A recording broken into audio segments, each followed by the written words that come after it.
Hey folks, I'm Rick Briswalis, and along with Fantasy Sports Writer Association Hall of Famer Greg Kellogg, we host the Sports Affiliation Thursday Checkdown. Our focus is on helping you be more successful in your fantasy football leagues and, more importantly, to have fun doing so. Because, as Greg says, if you're not having fun, why do it? So tonight's special guest needs no introduction. We have Howard Bender of Fantasy Alarm and SiriusXM as our guest. And hi, Howard. What?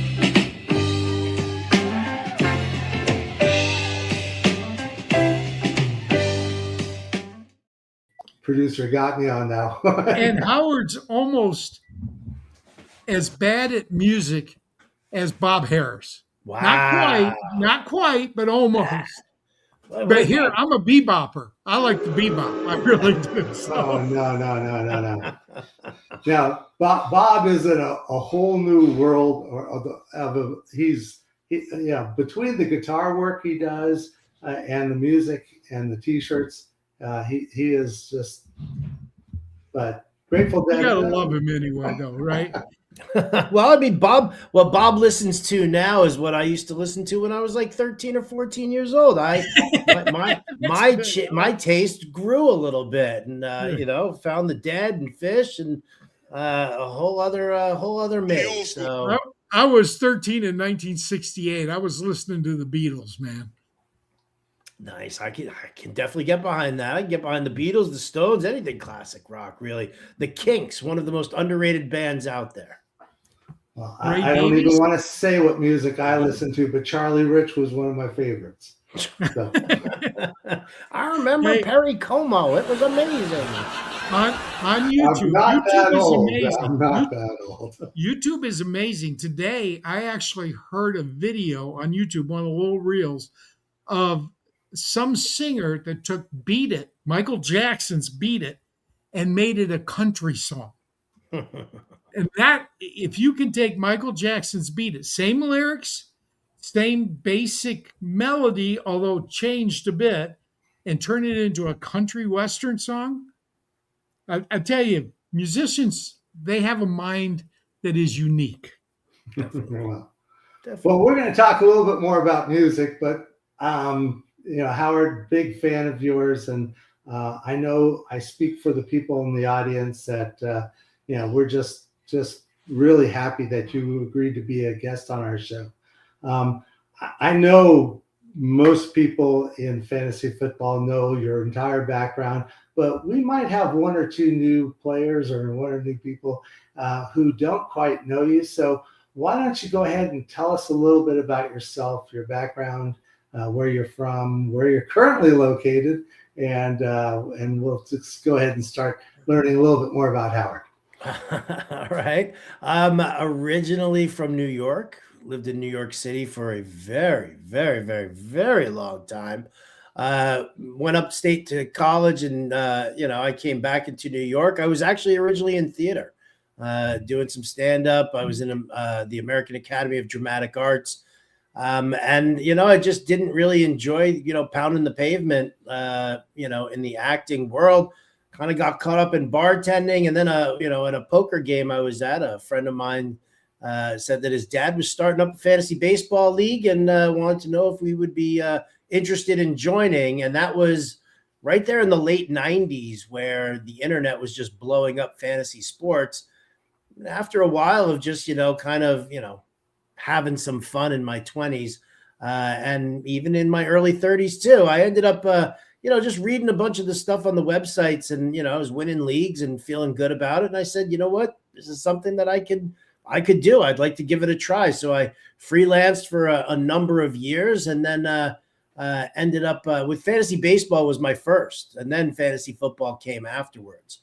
And so I was freelancing for a number of years. I started up my own website, my own blog at that point there. And then basically I turned to the three sites that I was doing the most work for: Fantasy Alarm, RotoWire, and Fangraphs. And I said, I want to do this full time. If you've got some full-time employment, first company that jumps, jumped, and the guys over at RotoWire actually jumped first, but they were like, "You got to move to Milwaukee."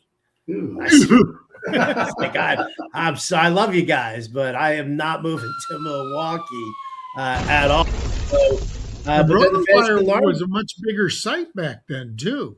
RotoWire is huge. One of the top ones. Like, I guess it was it like RotoWire and RotoWorld were actually like working together, and they actually separated. And one went behind a paywall, and one went free advertising. So, but then Fantasy Alarm asked me if I wanted to head up their news and notes department, and I said absolutely. So I started working full time in the industry. I don't even remember exactly what year it was, but started doing that. Started working on Sirius XM Fantasy Sports Radio, and it's all kind of exploded from there. So that's where I'm at, and I'm all over on social media at RotoBuzz Guys. You can see below. And all my work I do at Fantasy Alarm. I also do some work for rtsports.com, and I do some work over at the New York Post as well. I'm a weekly columnist for fantasy sports over in the New York Post, which is really kind of funny because I didn't get the job at the New York Post until I moved out of New York City. Yeah. Now, for those that don't know, I've been giving Howard a hell of a time about his recent move because I grew up in Michigan and I know what it's like to shovel snow.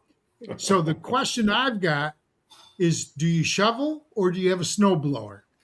Well, it's kind of funny that you asked that. I do have a snow blower, and that snow blower is actually sitting in the backyard shed, buried under about 5 feet of snow. So it's not really that accessible. That's right. I did last year in July, the end of July, I moved to Alaska. My wife and I went from New York to the Bay Area for about 18 years.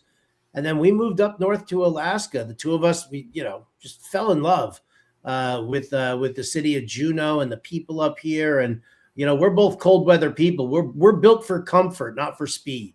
So we were very, very happy to, not have like the crazy heat that all of a sudden the Bay Area was absorbing. We're just not hot weather people. So we came north to Alaska. And funny enough, here in our first winter in Juneau, record snowfall right now. They haven't seen this much snow dumped on the city of Juneau since the 1970s. So folks, if you're not following Howard, do so now. He's got his Twitter handle right there, RotoBuzz Guy. Follow him because he has some of the greatest free content you can get. Follow him on Instagram. Is it RotoBuzz Guy on Instagram as well? It's RotoBuzz Guy on X, Twitter, whatever you want to call it. Instagram. There's a RotoBuzz Guy page on Facebook if that's your bag. And if you're a TikToker, you can go to @TheRealRotoBuzz Guy. Okay, now the reason I say follow him is because I get his free Instagram posts. Notice I said free. I'm a cheap bastard. Okay. I get his free Instagram posts. And today he gave a piece of advice that to those of us that have been doing this for 30, 40 years is kind of common sense to us. But to a lot of the new people, it's not. Please tell them what you put out about Dallas Goedert and why you should take him. So the NFL playoff contests are absolutely all the rage right now. And I play in the FFPC playoff challenge, which I'm just a huge fan of. And that format is you're choosing one player from each team, right? To fill out a lineup of 12 people, that quarterback, 2 running backs, 2 wide receivers, 4 flex, a tight end, a kicker, and a defense. So you have to fade 2 teams and not take anybody from those teams, and then one from each other position. So in a contest like this, you have to, there's always going to be some chalk plays, some plays that everybody's going to want, everybody's going to have. And it's usually guys like Puka Nacua or Christian McCaffrey, some of those top high-end guys. But when you do a contest like this with as many entries as there are in it, you have to get a little weird. You have to get a little contrarian to figure out what's best, to just differentiate yourself from the rest of the herd. If 80% of the lineups are going to have Christian McCaffrey. Well, I want a guy who I think is going to pop, but I want him at like 15%, 20% at the most. If I can get it even lower. Last year, the big winner had it was Jaden Daniels at like 3.7%. So on the video today, I talked about how everybody's going to get Jalen Hurts and everybody's going to use Saquon Barkley, and they're, Devontae Smith and AJ Brown are also going to be fairly chalky guys.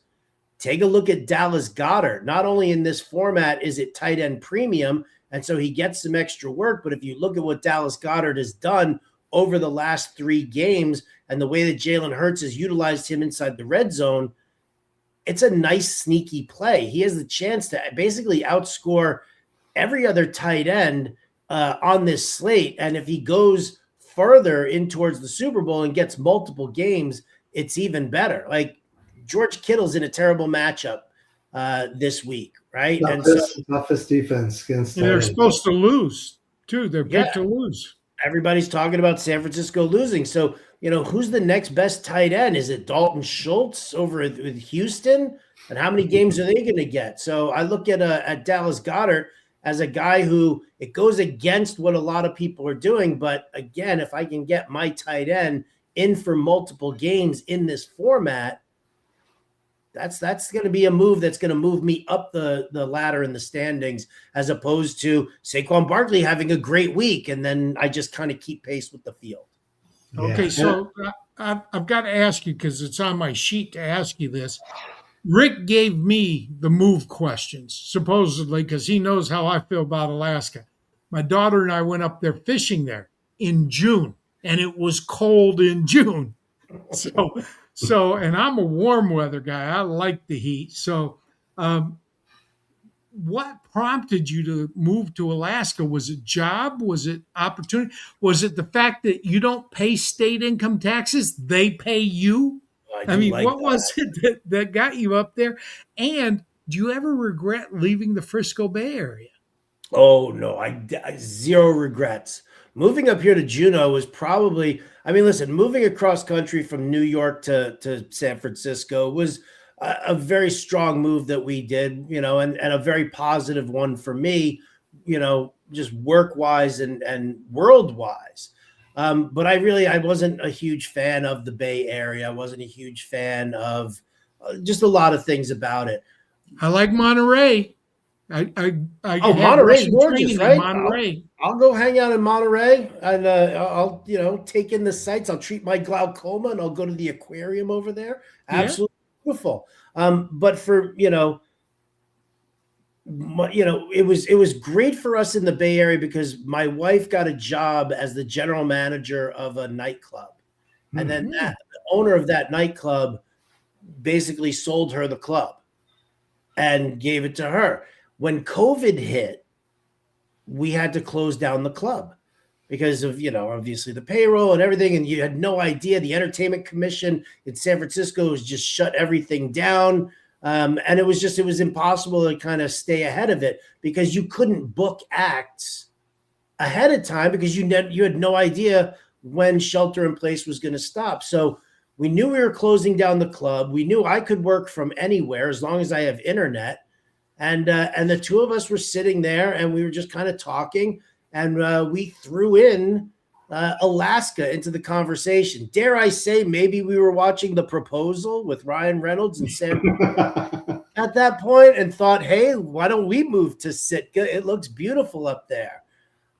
So that was kind of what put it on our radar, but we'd always been talking about wanting to do an Alaskan cruise and really go spend some time up there a bunch. So we decided when we had to move, my landlord, we're lifelong renters. And because I'm not a handyman, I actually really appreciate the fact that I'm a lifelong renter. But we had to move because our landlord needed the place for his family. So we looked at each other and we said, if we're really going to do this, if we're going to move to Alaska, let's do it right. And we got a place nearby from, in the Bay Area still for a year and made all of our plans to move up to Alaska. We came up in March. We met with some realtors, ended up meeting a couple who had the house that they were going to want to rent. And it all just kind of, everything from the universe pointed us towards there, and everything just kind of fell into place so perfectly that we did it. We had to make that move, and we love it up here. It's beautiful. As someone who moved from the San Francisco Bay Area to Houston, it was a big change. It was a big change climate-wise. It was a big change cultural. Just everything about the change was huge. I could imagine it was a big change going from the San Francisco Bay Area to Alaska. With all those same factors. What were the things that were the hardest for you to get used to? And what were some of the things you just weren't thinking of at the time, and it became just, one of the things you liked the most about Juneau and Alaska? Well, I mean, it's kind of funny that you bring it in that way, Rick, because when you're born and raised in New York, it's just, you're a totally different animal. There's always a sense of urgency. There's always, I got to get it done. I just, I don't want to waste time. I just have stuff to do. And when I moved from New York to San Francisco, there was a lack of any kind of urgency whatsoever. It was very, very, laid back people, but there was also this sense of entitlement with a complete lack of accountability. Mm-hmm. I know that there are Bay Area people who hate when I say that, but that was really what my experience was in San Francisco. When we moved up to Juneau, when we visited Juneau in March, and this realtor who I was adamant and said to him, I'm not going to buy a house here now. We're looking to rent, and this is what we want to do. And he still spent like a good hour with us in his office, gave me the list of, property managers and people to talk to and to go check it all out. And about 15 minutes after we left his office, I had gotten a text from him. And basically, after a couple of texts back and forth, he was like, you know what? I think I've got a line on a place for you. It's that willingness. It's that sense of community that Juneau has. And this is something that my wife and I definitely craved. We want to put down roots. We want to be a part of the community. I want to do Scott Fishbowl Juneau up here and run a bunch of charity drafts and, for like things, local, Juneau Animal Rescue and the fire department. I've got a fireman who lives a couple houses down from me now. There's such a beautiful sense of community up here that definitely, where I lived in the Bay Area, there were more no trespassing signs than there were welcome mats. Hmm. And here up in Juneau, since my wife and I have been here and we've gone through, flooding of the Mendenhall River and more snow in the last 50 years and all of that, everybody is just still willing to help you out, talk you through it, give you, advice, pointers, everything like that. It's just, that has been the most overwhelming part for me here in Juneau. And it's one of the reasons, like, that's what I've craved. I've craved that. It's like small town living, but you're in a city of 50,000 people. That sounds great. And as someone who's always wanted to go to Alaska, I'm an avid fisherman. I would, love to go up there, and not as much for the salmon, but for grayling, which well, the halibut is huge.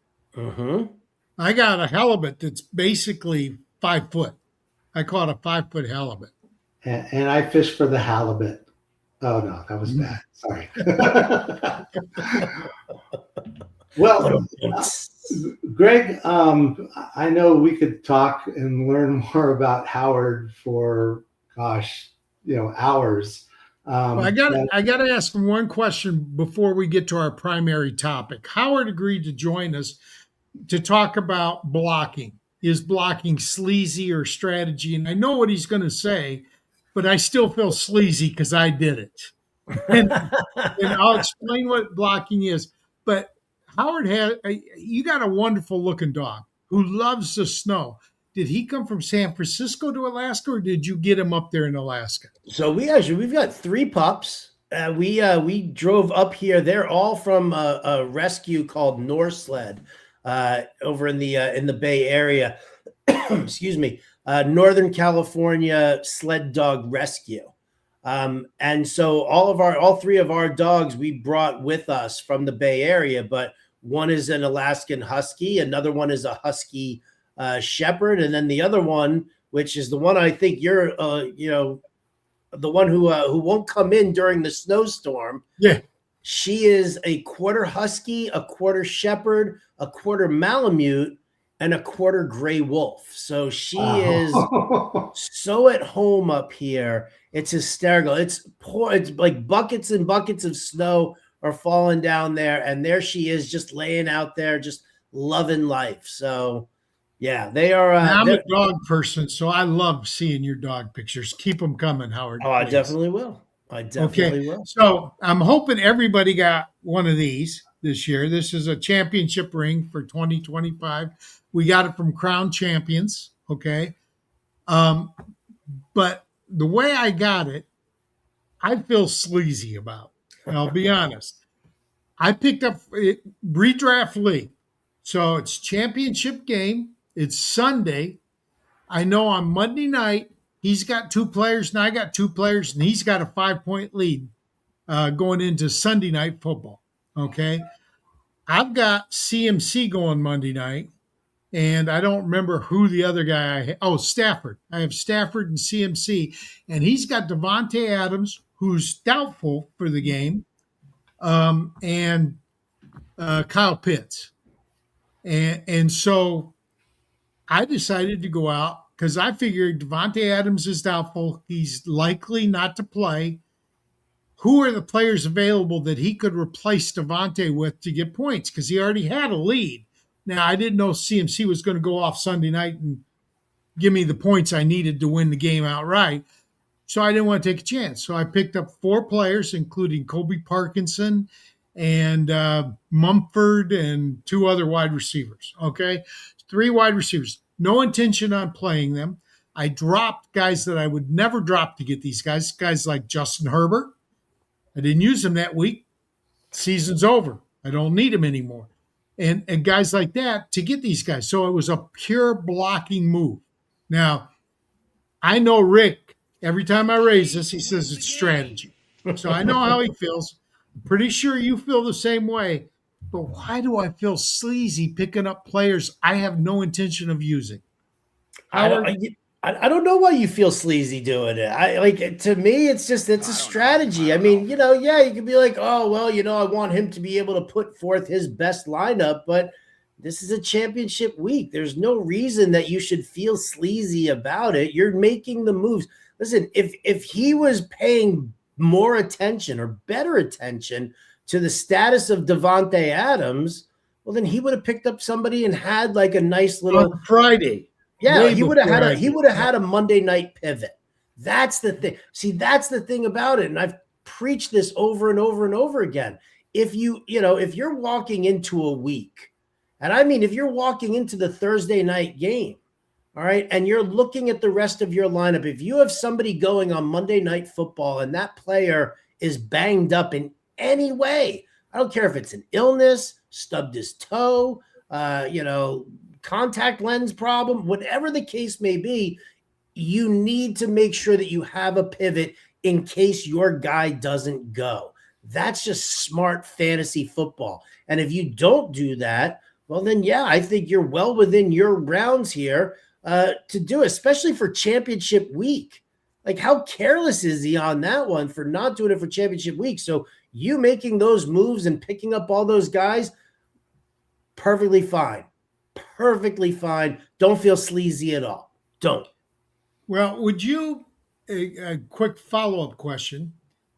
I believe that if I've got players playing Monday night, I want them in the flex position rather than in the position, because I think it's easier to replace them with a flex player than it is with a position player. Yes. So he had him as a wide receiver. I didn't even have to pick up the tight end. I did that because by Saturday, he could have switched it around. He still had a choice Saturday to switch one of the players around. What do you think about that? Should players that are playing late in the week be in your flex position if you can? Yeah, absolutely. Absolutely. I mean, it's kind of funny because yeah, we've been doing this for a while. We've been doing this for decades Or there basically, were flex positions. right? Right before there were flex positions. Like these are the little nuances that we kind of take for granted. It's funny, we talk about this on Fantasy Alarm all the time. The people who are listening to us on the radio, for a lot of those players are high end players, high end in the sense that they're experienced. It has nothing to do with stakes. It's just that their level of experience is very strong. Or we have like Bob from accounting, who just thought it'd be cool to join the office league this year and be able to have a conversation around the office, around the water cooler, and be able to talk about. He might not know anything about football or anything like that. Those are the fantasy players who I want to talk to, right? Because those are the fantasy players that when you teach them something like, if you've got a player playing on Monday Night Football, you put him in your flex position because in case he gets hurt, because there's practices on Saturday too, in case something happens, he's easier to replace. And I think that that's one of the more underrated things that, a lot of fantasy analysts right now kind of take for granted and don't really kind of single it out. Somebody will screenshot you their lineup and they'll be like, well, what do you think? And I'd be like, well, I think you should move player X into your flex position because of his injury. And then they're like, oh, I never thought of that. Yeah. So, I mean, listen, that's a great move right there to help people out with. Yeah, the converse rule, of course, is on Thursday night you don't play players in the flex position, so that you leave that flexibility, throughout the rest of the game schedule. So, it's your turn, Rick. Well, I think because if you don't have another question, I got one more for him before we go to the next segment. My only comment would be that, you're responsible for your own team and making that team better, the whole time. So, and better in the sense of, improving your chances to win and win, not just this week, but, somewhere down the road as well. So you should not be feeling guilty at all about making moves that make your team better. And so when I first heard the question, I was thinking, well, gee, we're probably going to be able to talk about that for 5 minutes, because I think we're all going to agree. Yeah, you're not, you're playing the way it should be played and not. I think it depends on your level of competition. I'm in a local league up here, and some of these guys aren't real experienced.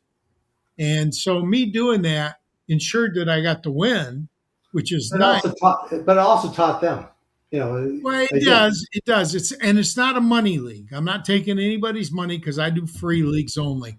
But yeah, I took the ring, and it's important. And it's an elementary school league, and I know that you're.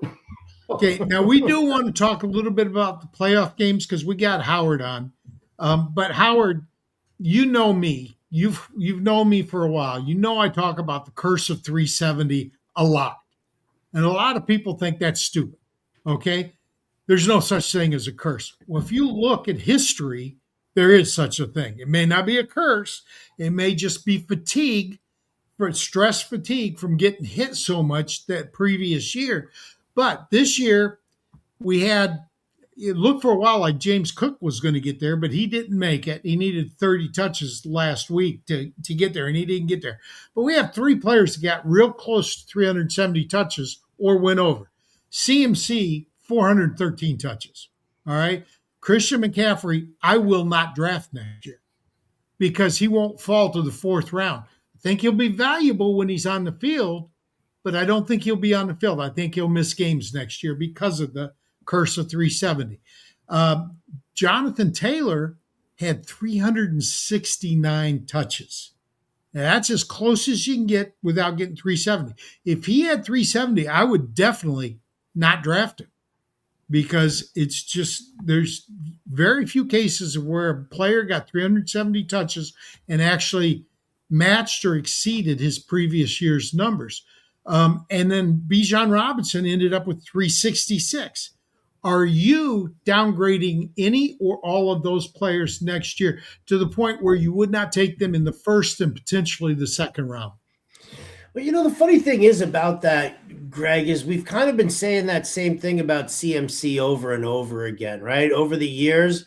And he does have an injury history, but when CMC in a year that he does stay healthy, right? Like he's unstoppable. The offense goes right through him. So, but now, yeah, after that kind of a workload again, and he was perfectly healthy all season long.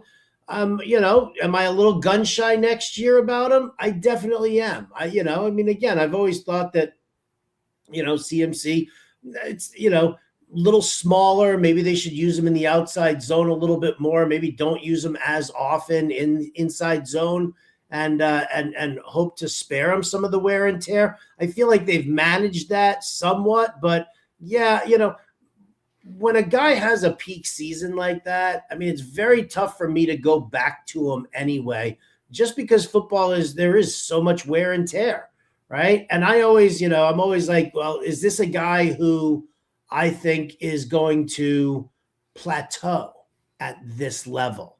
Maybe even has a little bit something else in the tank, and therefore, if my answer is yes, then I'll just go and reinvest in him next year, depending on what the price tag is. A guy like Jonathan Taylor will cost a first round pick next year.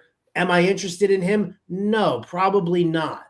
But a guy like Bijan Robinson, who I think is built a little differently than Jonathan Taylor, and you can utilize, and they'll utilize Bijan on the outside a lot more and use him as a pass catcher a lot more than they do with Jonathan Taylor, right? He's like a north-south guy, right? Yeah, you've seen him catch a couple of passes or whatever, but he's a north-south guy. So, I do worry about it. I rarely go back to a guy when he has a career year, unless I definitely think that this is a player who is on an upward trajectory and not just like peak fall. So McCaffrey, age-wise, not going to draft him where he's going to be going. Taylor probably won't be drafting him where he's going, but Bijan, I'm a sucker for him, and I'll draft him every day, all day, if I can, in the first round. And the history. Okay, so for me, Bijan second round, I'll take him, not before. Well, then you won't have any Bijan. Well, I might have some Bijan. I won't have. No, you won't. He will not be there in the but second I will round. take Jahmyr Gibbs in the first round. Does the change of coaches impact your decision at all, especially not knowing who the coaches are going to be right now? Oh, 100%. 100%. Listen, I write a series of articles in the Fantasy Alarm Draft Guide every single year where I break down the offense and the defense of each team and coaching tendencies and everything like that. I do a lot of my research when the coaches have landed, right? Like the NFL draft doesn't really intrigue me all that much, but once the players are on a team and I know how they're going to fit into that offense, well, then it's a much different story for me. Like I want to see where, Clint Kubiak and his ground game, where's that going to end up? Who's going to be doing that? Who's going to be the coach that's going to continue to develop Jackson Dart? That's what I want to see. Who's going to get Harbaugh? Harbaugh, yeah, I heard should have been fired. That amazes me. Which is funny because I actually think that Stefanski's better for Jackson Dart's development than Harbaugh. Harbaugh needs to bring in a really, really strong offensive coordinator because Harbaugh's a defensive-minded guy. Yeah. Now, I'll tell you, I took a lot of crap on Facebook today because I said Lamar Jackson has obvious deficiencies. And I'm not talking about athleticism. I'm talking about mental deficiencies as a quarterback. He struggles reading the defenses. They tend to design the offense around his shortcomings. And depending on who the coach is in Baltimore, we'll see what happens with Lamar Jackson. But you would be amazed at how negative people get when you talk bad about their quarterback. They do not like me talking bad about Lamar Jackson, but Google him. Google Lamar Jackson deficiencies and it'll spell it out for you. Yeah, Lamar Jackson had, I think, the first 4 or 5 games he was really strong. I was getting up in the 30-point fantasy point range for the first couple. Then, of course, injuries, and especially towards the tail end of the year, it seemed like he was getting a lot of lower body injuries almost every game. But I still think Lamar Jackson's one of the top 5 quarterbacks in the league, and it probably will require a more passing-oriented offense for him to make that next step. And hopefully he'll be able to rely more on his arm and less on. At this point, there is no next step for him. If he runs, he's going to put up fantasy points. He's going to be a great fantasy quarterback if he uses his legs. If he doesn't, if he's a pure pocket passer, which he's never been in his career, and he wouldn't. He's not going to be a pocket passer, throughout his career. No, I wanted to get back to the Curse of 370 because the history of running backs, especially, you go back as far back as Eric Dickerson in 1983, his rookie year. He had 390 attempts, 1,800 yards. The next year, he had 379 carries with 2,100 yards. He did dip to only 1,234 in his third year, but then his fourth year, 404 attempts and 1,821. Now, maybe he was just the outlier, but would you say Walter Payton is a good running back or was a good running back? Sure, but physically a lot different type of running back than Eric Dickerson was. He had 5 seasons with 370 plus touches. 2 of them, he actually went up the next year. 3 of them, he went down. You have LaDainian Tomlinson's the guy that gets mentioned the most as the outlier. And he did have some outlying seasons. It's not perfect. It's not every back, but 90% of backs that get 370 touches drop the next year. And the drop is significant. It's 25 to 45%. I've seen 100%. One of them was because a guy held out the next year and didn't play. That's a 100% drop after a 370 touch season. Had nothing to do with injury or anything else. He just didn't play. Others have been hurt. I think the average missed games is something like 8 games after a 370 season, 370 touch season. So, but some of them just don't. Look at Saquon Barkley. He did not miss time this year. Would you say he performed up to the level he had last year? Oh, no, he didn't. And not to the level 25% down. 25% down for Saquon. Right, but part and parcel of that, you also have to take into account the fact that they talked about load management for Saquon Barkley this season as well. Like if you were drafting Saquon Barkley in the first round this year, expecting him to repeat or come close to repeating what he did the year before, and the coaching staff told you that wasn't going to happen already. They told you that. Howard, coach speak. You know as well as I do, they don't always do what they say they're going to do. No, of course not, but they still did it. They still did it. How many fewer touches does he have this year? And are those touches as effective or less effective than last year? I mean, if you just break it down, okay, if that's the case, there, yes, he was less impactful this season. He was not as explosive as he was last year. That is 100% true. But again, you were told that, there's some guys who just thrive off volume. Right, explain Derrick Henry. Is most fantasy guys draft based entirely on last year's stats. Because if you go to Sleeper app, that's what you're going to see. You're going to watch who's going to be the number 1 wide receiver in Sleeper next year. Puka Nacua will be. It's going to be Puka Nacua. Is going to be number 1 next year. Yeah. In the preseason rankings. JSN's probably going to be number 2 with Chase number 3. That order. Maybe Amon-Ra sneaks in. But basically, those 4 are going to be your top 4. I'm telling you, Puka may repeat what he did. He's got everything still in place to do it. JSN is not going to repeat next year. I just don't believe that. I don't, because Kubiak's leaving. His offensive coordinator's leaving. And that's going to impact that Seattle team. Of course it will. But, Kubiak is still, he's more of a run first guy also. Yeah, but that sets up the pass. Of course it does. Of course it does. But if you're going to bring in, an offensive coordinator, to really kind of increase the passing volume, then maybe JSN makes it up on volume as opposed to relying on, the running backs to kind of set up that passing work. So with Sam Darnold at quarterback? What's all right? Here's what I want to know. What's wrong with Sam Darnold at quarterback? Here's a kid who got no chance with the Jets whatsoever because they were terrible and they wouldn't surround him with anything good.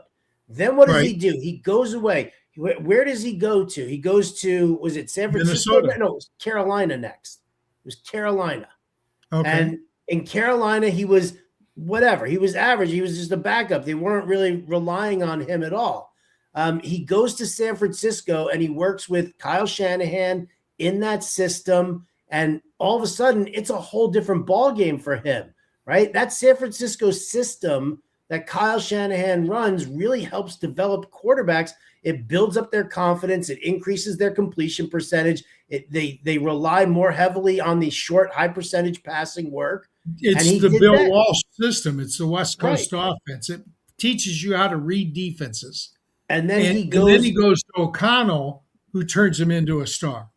Well, that's the thing. O'Connell pass heavy scheme there, and Darnold goes in and he balls out completely. Now he goes over to Seattle, right? And he signs his contract over there, but he gets a run heavy scheme, offensive coordinator in Kubiak. If you're telling me that you're going to put in, let's say, for example, a guy like Kevin Stefanski, even though Stefanski is going to be a head coach, I'm trying to think of a good offensive-minded guy, right? Like Ryan Grubb, I think he got a raw deal in Seattle, right? But if you bring in a guy like that who loves to feature the run, loves to focus in on one receiver, look at what Ryan Grubb actually did for JSN.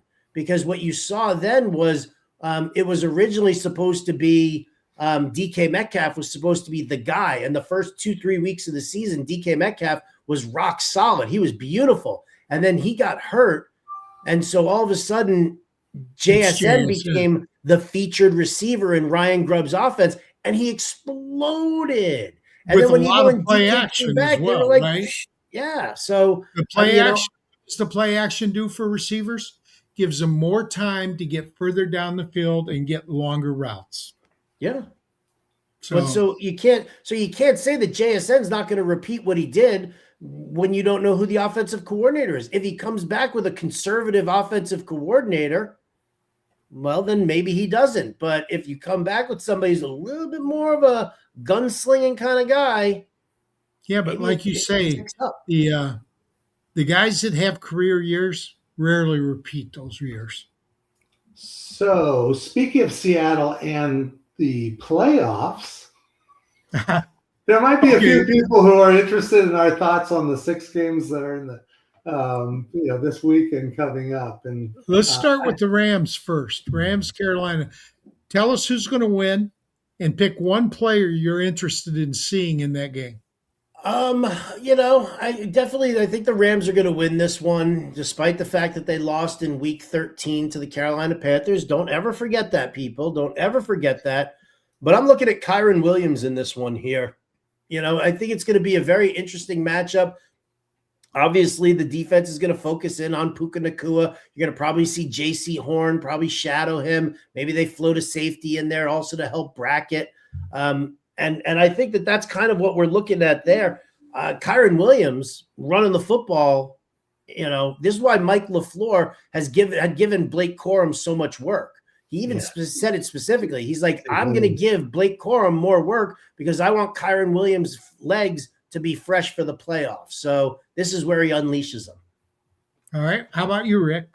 Well, I actually think that the Rams will win this one in a rout. Again, yeah, the Rams lost against the Panthers early in the season, but we are now in the playoffs.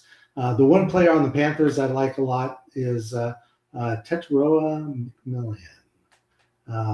But I don't think I would start Young. I wouldn't start Dowdell. I wouldn't start Hubbard. The one player on that team I would be even thinking about starting would be McMillan.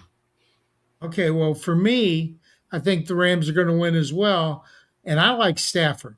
If I'm choosing a quarterback, I want Stafford this week because I think that he could be a player for what?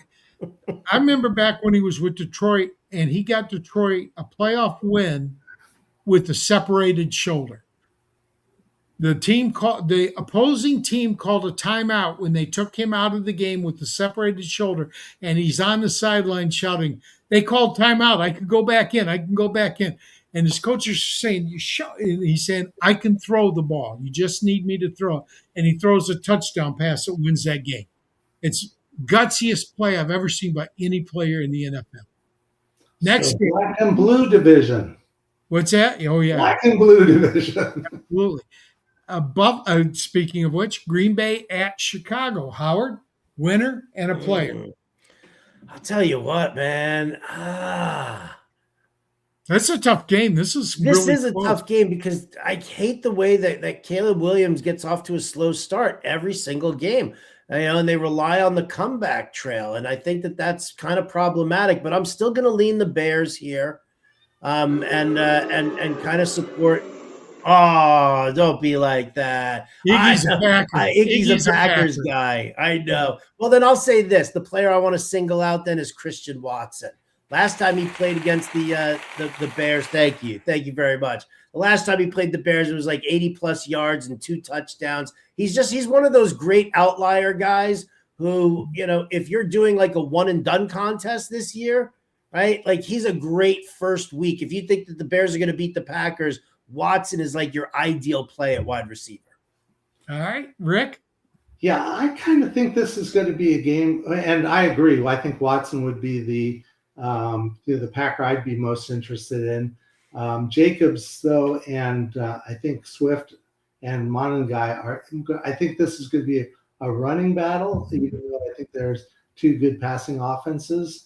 Also a little bit worried about the Chicago defensive backs. I think C.J. Gardner-Johnson's likely out with a concussion, so that may really open up opportunities for Love going to Watson. Okay, well, for me, I think Chicago wins it, but to win it, they have got to establish the running game. Now, the reason I think they're going to win it, normally I would have gone with Packers here, even though it's an away game for them. But the Packers seem to be a little bit beat up right now, on defense especially. And I think Chicago is going to emphasize the run early. So Monangai is actually the one I want to see. It's well known I despise DeAndre Swift. I just don't like him because he was with the Lions, and I've always considered him soft. Monangai is anything but soft at the running back. If they can get that kid running and going, then I think Caleb Williams with play action is going to have some success. They should have a Dunze back, so the passing game, and I think they've got the best young tight end in football in Colston Loveland, and not just because he's a Michigan alum, but because he's just a really good tight end. So the next game is Buffalo at Jacksonville. What you got, Howard? This is one of 2 games that I'm really kind of like torn on a bunch, and because my heart says go with the Jags. They're fun. They're exciting. Liam Cohen's offense, everything's gelling at just the right time. And then you turn around and you look at like Buffalo's experience, Josh Allen and Sean McDermott. Guy like James Cook is just an absolute beast. And I know that the Jags have a really good, front 7 here, but can they stop, the Allen, Allen train with James Cook? So I'm very, very torn on that one. I'm going to go with my heart. I'm going to say the Jags win this one, and I'll throw out like, how about Parker Washington, right? Maybe Jacoby Myers being on the team has kind of clicked in something for this offense, but Parker Washington seems to be the guy who has taken most advantage of it, and he's been absolutely explosive. I think he's been what everybody kind of hoped Brian Thomas would be this year, but wasn't. Rick? I think the Bills win, and Howard said it right. With your heart, you want to really root for Jacksonville. They've been the surprise team, underappreciated team. I think they're great offense and defense, maybe the best balanced team in football right now. But and if they're going to win, I think they have to get it from Etienne. The Bills give up a lot of points to running back position. So if there is a way that they're going to win, it's going to have to require a big game from Etienne. Okay, well, for me, I'm picking the Jags. I know the Bills are favored, but I like the Jags, and I do like Etienne a lot in this game. I don't think the Bills have played up to their potential the last 3-4 weeks of the season, and the Jags are hot, so I'm going with the Jags. Next game up is San Francisco at Philadelphia. Now, I'm going with the home team, but I want to know what Howard says. Yeah, I'm kind of I was hoping that San Francisco was going to be putting up a better showing, but defensively, I just don't like them right now. And they lost Tatum Bethune, who was the linebacker who was filling in for Fred Warner. That seems to be a very key component to San Francisco's defense, that when they end up losing that guy, like the over the middle passing, the tight end coverage, it always kind of falls apart. So you got a lot of experience here on both sides with Shanahan versus Sirianni.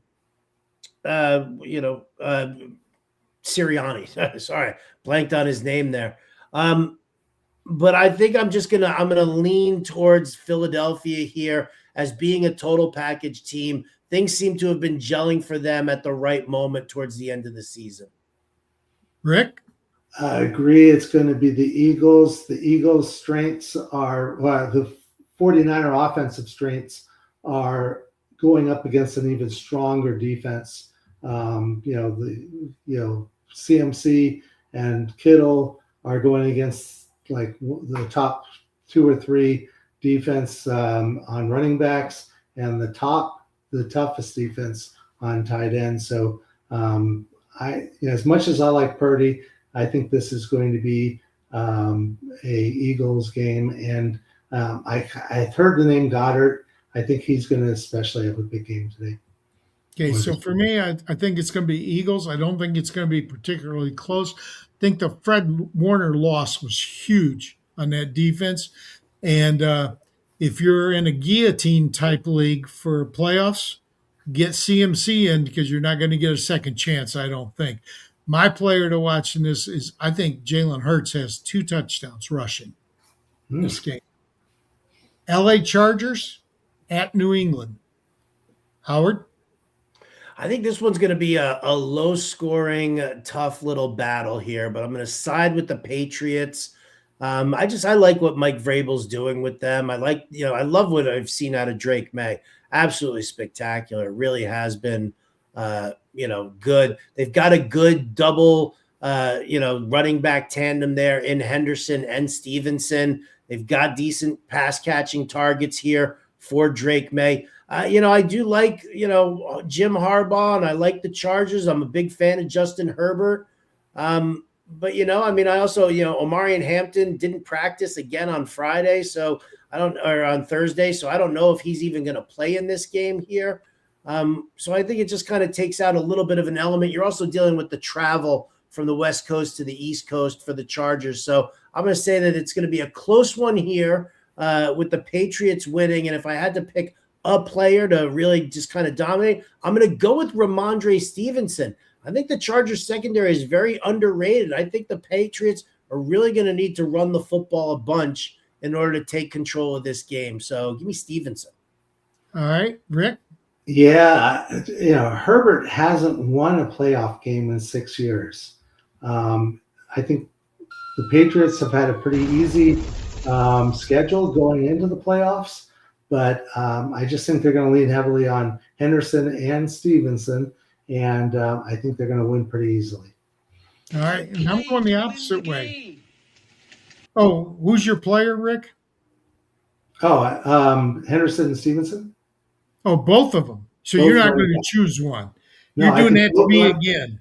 Yeah. That's inexcusable. Okay. Inexcusable. I'm going to go with the upset special here. I'm going with the Chargers because I like Harbaugh better than I like Vrabel as a statistician, tactician.